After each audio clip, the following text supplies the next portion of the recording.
Preposition গ্রামারের একটা ভীষণই important part. Preposition for and to, আজকে আমরা এটার উপরে ক্লাস করব। প্রেপোজিশন অনেক প্রেপোজিশন রয়েছে, in, on, at, but for and to এই দুটো নিয়ে একটা কনফিউশন কাজ করে যে কখন আমরা ফর ইউজ করতে পারি, কখন আমরা টু ইউজ করতে পারি। So in today's class we are going to learn that. Hello everyone, this is Barnali here and you are watching me in Barnali classroom.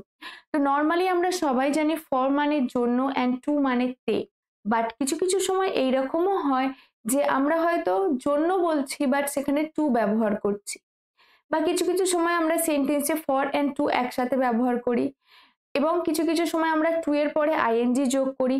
তো এই যে ভুলগুলো আমরা করি, আজকে সেই ভুলগুলো আমরা ঠিক করব এবং কোথায় কিভাবে টু অ্যান্ড ফর ব্যবহার করব সেটা শিখবো।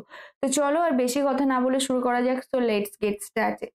তো দেখো, আমরা এরকম অনেক সময় বলি, আমি দুধ কিনতে দোকানে গেলাম, আমি দুধ কিনতে দোকানে গেলাম, বা আমি দুধ কেনার জন্য দোকানে গেলাম।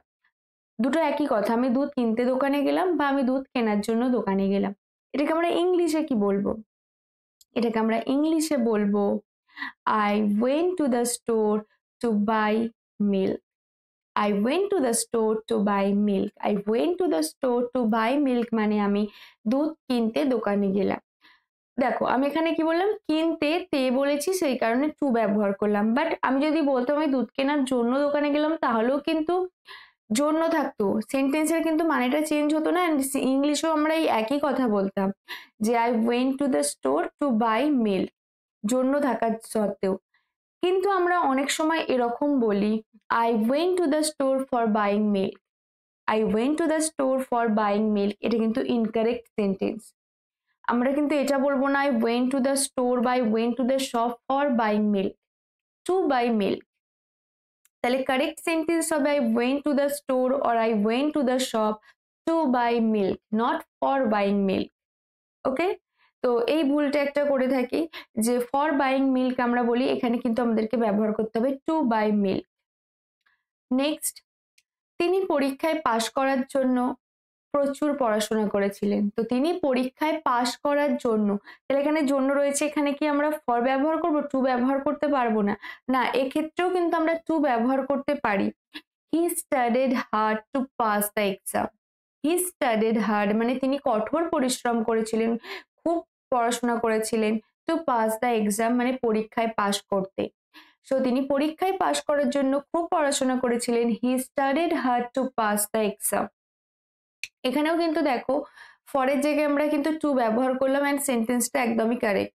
এখানে জন্য রয়েছে, টু ব্যবহার করেছি, সেই জন্য যে সেন্টেন্সটা ভুল হবে এমনটা কিন্তু নয়। So he studied hard to pass the exam. Next sentence দেখো, এটি ক্যান খুলতে ব্যবহার হওয়া একটি যন্ত্র। তাহলে এটি কিসের যন্ত্র? এটি ক্যান খুলতে ব্যবহার হওয়া একটি যন্ত্র। It is a tool use to open the can, বা it is a tool use to open cans. তাহলে ক্যান খোলার জন্য এই যন্ত্রটা ব্যবহার করা হয়। তো এটা কিসের যন্ত্র? এটা হচ্ছে ক্যান খোলার যন্ত্র। So it's a tool use to open a can. এখানেও দেখো টু ব্যবহার করলাম। আর একটা জিনিস লক্ষ্য করো, যখন টু বলছি, টু এর পরে কিন্তু আমরা কখনোই ভার্বের সঙ্গে আইএনজি যোগ করি না। আমি কিন্তু টু বাই, টু ওপেন, আমি কিন্তু বললাম না যে to opening, to buying. To এর পরে আমরা ভার্বের যে প্রেজেন্ট ফর্মটা থাকে সেই প্রেজেন্ট ফর্মটা ইউজ করব। হ্যাঁ, একমাত্র আমরা এইটা বলে থাকি looking forward to seeing you. এক্ষেত্রে কিন্তু টু এর পরে আমরা টু সি ইউ বলবো না, টু সিইং ইউ। কিছু কিছু এক্সেপশনাল কেস রয়েছে, বাট নর্মালি টু এর পরে আমরা ভার্বের প্রেজেন্ট ফর্ম ব্যবহার করব, তার সঙ্গে আইএনজি যোগ করব না। নর্মালি যখন কোনো প্রেপোজিশন আমরা ইউজ করি, বা ধরো যদি ফরই আমরা ইউজ করি, তারপরে কিন্তু আমরা ভার্বের সাথে আইএনজি যোগ করি, কিন্তু টু এর ক্ষেত্রে সেটা হয় না। সো আমরা এখানে শিখতে এসেছি, বা আমি এখানে শিখতে এসেছি, I came here to learn. I came here to learn. এখানে দেখো আমি শিখতে এসেছি, I came here to learn. ঠিক একইভাবে যদি আমি বলি আমি এখানে গান গাইতে এসেছি, I came here two Singh. I came here to dance, আমি এখানে ডান্স করতে এসেছি, আমি এখানে নাচতে এসেছি। আমি এখানে খেতে এসেছি, আই কেম হিয়ার টু ইট। আমরা যখন কোনো রেস্টুরেন্টে যাই আমরা এরকম অনেক সময় বলি বন্ধুদেরকে যে আমরা এখানে খেতে এসেছি, so I came here to eat. এখানে দেখো এই একই প্যাটার্নে I came here to learn, to eat, to sing, শুধুমাত্র ভার্বটা চেঞ্জ করে আমরা কিন্তু আলাদা আলাদা সেন্টেন্স বলছি। তো তুমি এইরকম টু দিয়ে আরো সেন্টেন্স বানাও অ্যান্ড সেই সেন্টেন্সগুলোকে আমাকে আমার কমেন্ট সেকশনে জানাও। আমি জানবো যে তুমি কি ধরনের সেন্টেন্স বানাচ্ছ। নেক্সট, যেমন টু হয়ে গেল, সেরকম ফর। ফর মানে হচ্ছে নর্মালি জন্য। জন্য ছাড়াও আমরা কিন্তু টাইম স্প্যান বোঝানোর জন্য ফর ব্যবহার করি। যে ধরো এই 3 ঘন্টা ধরে বৃষ্টি হচ্ছে, এই ধরেটা, এটার জন্য কিন্তু আমরা ফর ব্যবহার করে থাকি। তো চলো কয়েকটা এক্সাম্পলের মাধ্যমে দেখা যাক। আমি আমার বন্ধুর জন্য একটা উপহার কিনেছি। আমি আমার বন্ধুর জন্য একটা উপহার কিনেছি। I bought a gift for my friend. I bought a gift for my friend. আমি আমার বন্ধুর জন্য একটা উপহার কিনেছি। আর একটা আমি এই প্রসঙ্গে বলে রাখি, বট, BOUGHT, বট, এটা একটা আলাদা word, and brought, BROUGHT, brought, এটা একটা আলাদা ওয়ার্ড। বট মানে হচ্ছে কেনা অ্যান্ড ব্রট মানে হচ্ছে আনা। সো বট মানে হচ্ছে কোনো কিছু কেনা। Buy bought bought, bring brought brought. আমি কি বললাম? আমি বললাম যে আমি বন্ধুর জন্য একটা উপহার কিনেছি, তাই কি বললাম? I bought a gift for my friend. যদি আমি বলতাম আমি বন্ধুর জন্য একটা উপহার এনেছি, তাহলে হতো I brought a gift for my friend. তাহলে ব্রিং, ব্রট, ব্রট, বাই, বট, বট, এইটা কিন্তু আমরা অনেক সময় ইউজুয়ালি মিস্টেকটা করে থাকি। অনেক সময় কেনা রয়েছে বাট আমরা BROUGHT করে দিই। এটা কিন্তু একটা ভুল। নেক্সট, এটি বসার chair. It's a chair for sitting. It's a chair for sitting বা this is a chair for sitting, মানে এটা বসার জন্য একটা chair. So this is a chair for sitting বা it's a chair for sitting. তুমি ইট দিয়েও সেন্টেন্সটা শুরু করতে পারো, দিস দিয়েও শুরু করতে পারো, বাট বসার চেয়ার মানে এই চেয়ারটা বসার জন্য। So for sitting, for seat না, for sitting, it's a chair for sitting বা this is a chair for sitting. আমি 1 ঘন্টা ধরে অপেক্ষা করলাম। I waited for an hour. আমি তোমাকে আগেই বললাম, যখন আমি 1 ঘন্টা ধরে টাইমটা বোঝাই তখন আমরা কিন্তু ফর ব্যবহার করি। সো আমি 1 ঘন্টা ধরে অপেক্ষা করলাম, so I waited for an hour.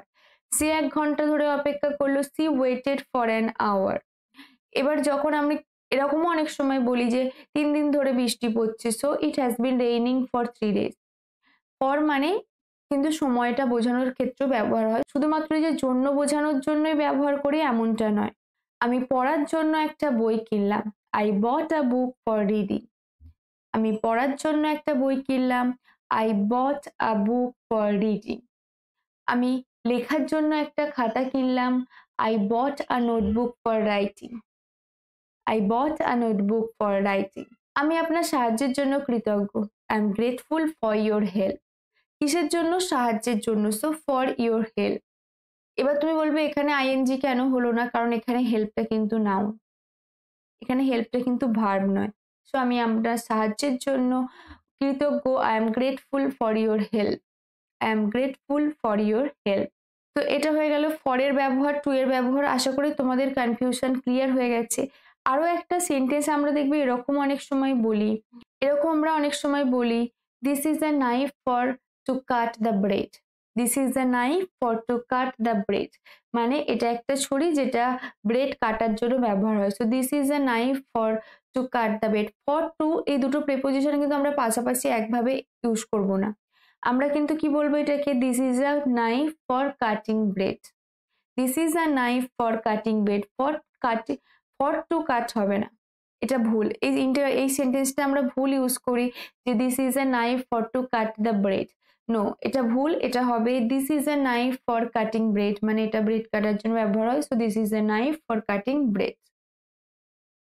তো দেখো টু অ্যান্ড ফর এগুলো আমরা ব্যবহার করে থাকি, এই ধরনের সেন্টেন্স ব্যবহার করে থাকি। তো এই ধরনের সেন্টেন্স ফর দিয়ে, টু দিয়ে তুমি আরো বানাও, বানিয়ে আমাকে আমার কমেন্ট সেকশনে জানাও।